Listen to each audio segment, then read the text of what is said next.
Oh, yeah, the first one was on question 1-3, and then I also had one on 2 part C as well. Um, but for the first one, I was kind of confused on when you were asking about like the 2 customers. So I have an answer.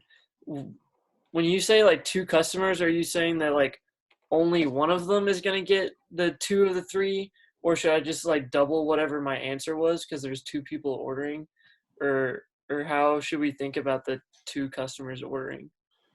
Well, I mean, I think you should just think of the first customer's toppings as being fixed. Like, doesn't really matter what they are, right? So there's just three toppings that they happen to have chosen, right? Hmm. And and secondly, the ice cream itself doesn't matter on that part, right? Because we're not Right. asking about it, so you can basically ignore that. So for the first customer, you should just kind of think, okay, well, their toppings are what they are. But whatever those toppings are, um, uh, I just want to make sure that the second customer gets two of those toppings. Does that does that make sense? Like, don't overthink it. It's actually a fairly straightforward computation if you think about it that way.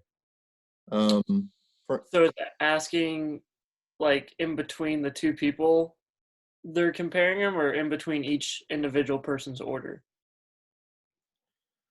I mean, I guess I don't understand. So like so for instance, if the customers were you and I, Aaron, and I happen to have um, you know, cherries, gummy bears, and coconut flakes, then you would just select your three toppings and you would say, "Oh, hey, look, I have coconut flakes and gummy bears."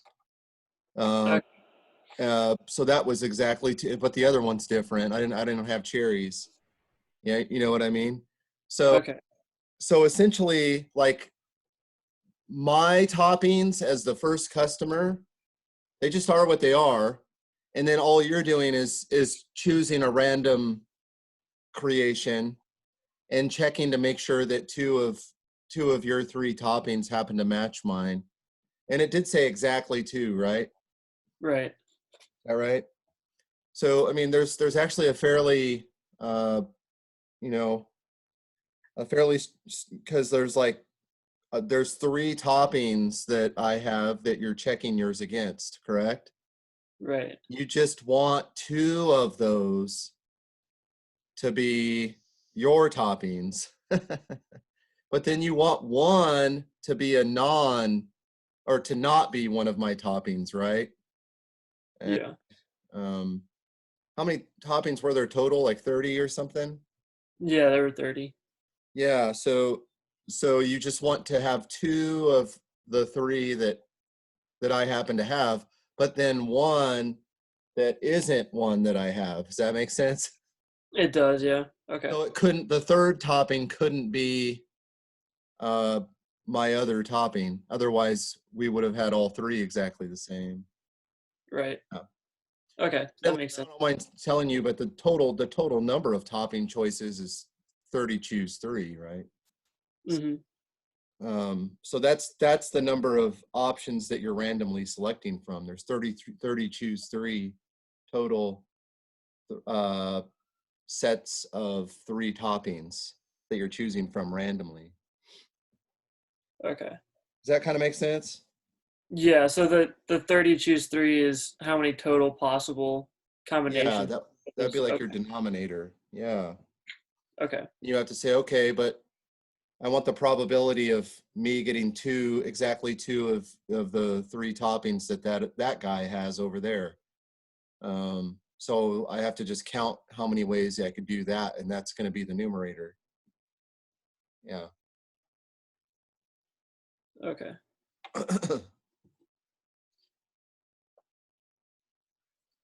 All right. And And then I had another question, like I said, on it's finding the probability that a student takes a foreign language course. Yeah.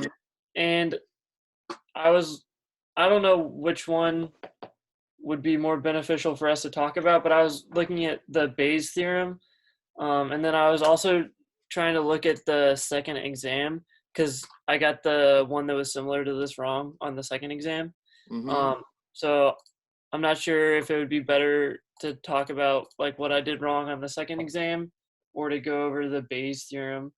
But what I was trying to do at first is well I was trying to like assume that they are uh, is it dependent or independent?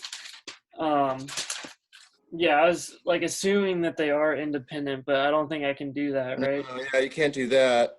But Yeah, because that's the next I think problem. one of the So. questions, didn't I ask a question about that? Yeah, that's the next question is asking if they are. Right. So, So that's going to be determined by other stuff that you compute.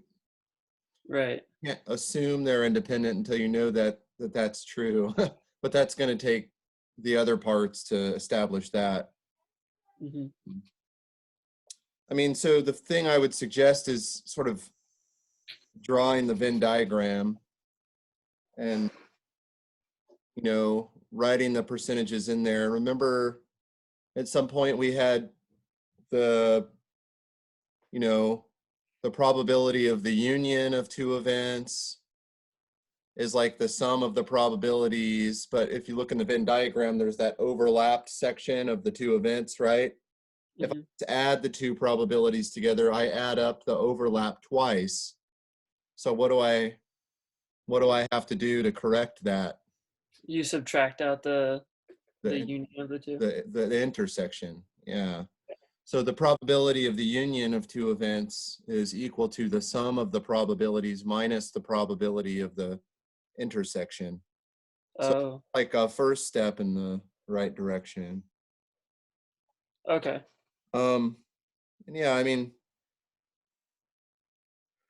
Bayes theorem, well,